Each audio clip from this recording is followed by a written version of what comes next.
রান্নাঘরে তোমার ভাত রাখা আছে শেফালি, খেয়ে নিয়ে তারপর কাজে হাত দিও, বুঝলে? বলে দিদিমণি নিজের ঘরের দিকে চলে গেলেন। বাড়িতে বসেই সারাদিন অফিসের কাজ করেন উনি। কত পড়াশোনা করেছেন, আমাদের মতো মূর্খ নাকি? আবার মনটাও বেশ বড়। যা রান্না হয় আমার জন্য একটু রেখে দেন। থালার ঢাকনাটা সরাতেই দেখলাম এক পিস ইলিশ মাছের পেটি ভাতের ওপরে বসে যেন আমার দিকে তাকিয়েই হাসছে। ওহ, সেই কখন চৌধুরীদের বাড়িতে দুটো রুটি খেয়েছিলাম, তারপর এতগুলো বাড়ির কাজ সারতে সারতে কখন বিকেল নেমে গেছে তার ঠিক নেই। সর্ষে ইলিশ কতদিন খাইনি, বিয়ের পর দু একবার খেয়েছিলাম। বাবুর বাবার তখন ভালোই ইনকাম হতো, বাবুও তখন ছোট, অত খরচ বাড়েনি, তাই শখ করে উনি ইলিশ মাছ এনে খাইয়েছিলেন। তবে এত বড় মাছ তো নয়ই, ছোট সাইজের ইলিশ, যাকে অনেকেই খোকা ইলিশ বলে। তার মধ্যে বড় জোর ছোট ছোট 3-4টে পিস বের করা যায়। সেখানেই বাড়ির মহিলাদের পেটির আশা করাই বৃথা। তবে লেজা আর মুড়োটা দিয়েই ইলিশ মাছের গন্ধে এক থালা ভাত দিব্যি খাওয়া যায়। জীবনে এই প্রথম নিজের জন্য এত বড় একটা ইলিশ মাছের পেটি দেখে নিজেরই চোখকে বিশ্বাস করাতেই পারছি না। পিসটা হাতে নিয়ে উল্টে পাল্টে দেখলাম, আহা কি সুন্দর গন্ধ! রান্নাটাও হয়েছে বেড়ে।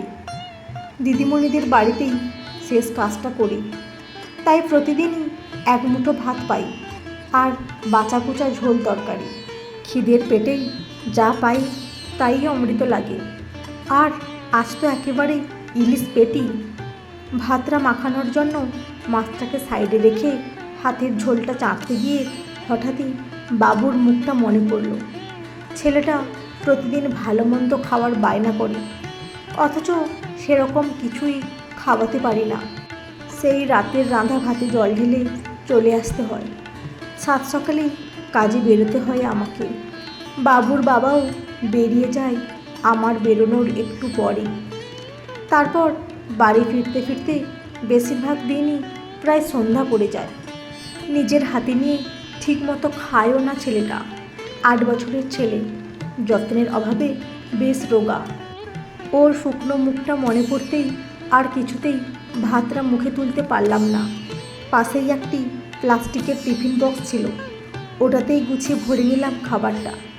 ছেলেটা জ্ঞান হয়ে থেকেই ইলিশ মাছ খায়নি, আজ কত খুশি হবে এত বড় পিসটা দেখে। বাবুর বাবা চলে এলে ওনাকেও একটু ভেঙে দেওয়া যাবে না হয়। এসব কথা ভাবতে ভাবতেই তাড়াতাড়ি হাতটা চালাচ্ছিলাম। আজ মনে হয় দিদিমণিদের বাড়ি লোক এসেছিল, আজ অনেক বাসন জমে আছে সিঙ্কে।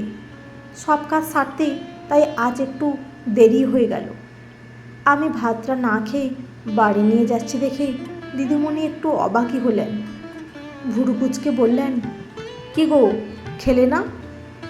হয়তো আরও কিছু বলতেন, কিন্তু সেই সময়ই ওনার দরকারি একটা ফোন চলে আসায় ব্যস্ত হয়ে ফোনটা ধরতে ঘরের দিকে গেলেন। আর আমি এই সুযোগেই তাড়াতাড়ি বেরিয়ে এলাম ওনাদের ফ্ল্যাট থেকে। বাড়ি ফিরতে সেই সন্ধ্যা হয়েই গেল। ছেলেটা খেলছিল বস্তির সামনের মাঠে। প্রতিদিনই এই সময় ও খেলে। আমি ঘরে যাবার সময় ওকে নিয়েই একেবারে ঘরে ঢুকি। তারপর ওকে একটু কিছু খাবার দিয়ে পড়তে বসিয়ে আমি রাতের রান্নাটা বসাই। এই পত্রকও আস্তে আস্তে বাবুর কানে কানে বললাম, তোর জন্য একটা জিনিস এনেছি বাবু। কি বলতো, কদিন আগেই একটা বাড়ি থেকে জন্মদিনের কেক দিয়েছিল, তাই বাবু বলল, কি গো মা, কেক? না, হলো না। তাড়াতাড়ি বাড়ি চল, দেখাচ্ছি। আজ দুপুরে ভাত খেয়েছিলি? বাবু মুখ কুঁচকে বলল, না, রোজ রোজ পান্তা ভাত খেতে আমার ভালো লাগে না। তা এই গরমে পান্তা খাবি না তো কী খাবি শুনি? বলতে বলতে আমি ঘরের তালাটা খুললাম। বাবুর বাবা এখনও আসেনি। যেটুকু ভাত আছে দুজনের হয়ে যাবে। তাছাড়াও অত বড় পিসটা বাবু একা খেতে পারবে না। ওনাকে একেবারে গরম ভাতই করে দেব। শাড়িটা পাল্টে গা ধুয়ে ঠাকুরের সেলফে ধূপকাঠিটা জ্বেলে সন্ধ্যা দিলাম।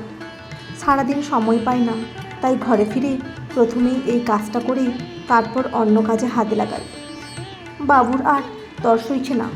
টিফিন বক্সের কাছে গিয়ে বলল, বলো না মা, কী এনেছো? বলতে বলতে টিফিন বক্সটা ফাঁক করেই নাক মুখ কুঁচকে বলল, ইস কি বাজে গন্ধ। আমি তাড়াতাড়ি ওর হাত থেকে টিফিন বক্সটা নিয়ে নিলাম। ও এখন খুলতে গিয়ে ছড়িয়ে ফেলবে কি না তার কোনো ঠিক নেই। মনে মনে ভাবলাম, ইলিশের গন্ধ শোকার অভ্যেস নেই তো, তাই এমন করছে। টিফিন বক্স খুলতেই নাকে এলো একটা খারাপ গন্ধ। ভালো করে শুকে দেখি মাছটা নষ্ট হয়ে গেছে পুরো। সেই দুপুরের রান্না করা খাবার গরমে আর ঘাঁটাঘাঁটিতে বক্সে বন্ধ থেকে খারাপ হয়ে গেল খাবারটা। আর সর্ষে বাটা দেওয়া ঝোলটা ভাতের সাথে মিশে থাকায় সরু চালের ভাতগুলো সব খারাপ হয়ে গেছে। হায় রে কপাল! আমি অসহায়ের মতো বাবুর মুখের দিকে চেয়ে রইলাম। বন্ধুরা, আজকের গল্পটি কেমন লাগলো? যদি ভালো লেগে থাকে অবশ্যই একটি লাইক দিয়ে চ্যানেলটি সাবস্ক্রাইব করে পাশে থাকবেন। অসংখ্য ধন্যবাদ।